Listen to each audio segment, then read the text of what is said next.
Adeele ja karu. Elas kord üks väike laps, sinisilmne tütarlaps. Adeele tema nimeks, lasteaias Krips ja Kraps. Iga päev sai targemaks, joonistas ta karu sõbraks.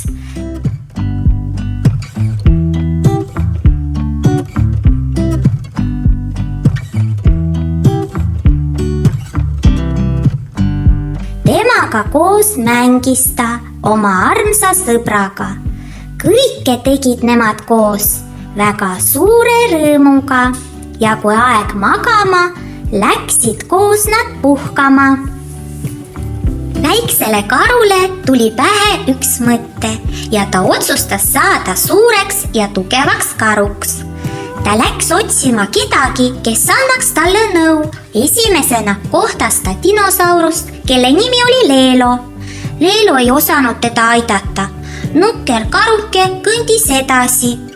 Teel kohtas ta võlukaktust, kes ei suutnud teda aidata. Karuke muutus täitsa õnnetuks ja kõndis nukralt edasi.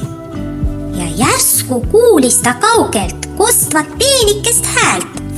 See oli imeilus pääsuke, kes suure rõõmuga aitas väikest karukest, lauldes oma võlulaulu. Karuke pani oma silmad kinni. Ärgates avastas Adeele enda kaisus väikse karu asemel suure karu. Kahekesi nad olid väga õnnelikud.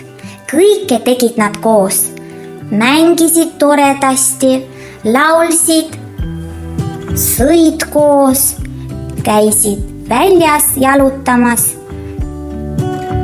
Ja kõik oli nendel nii lõbus.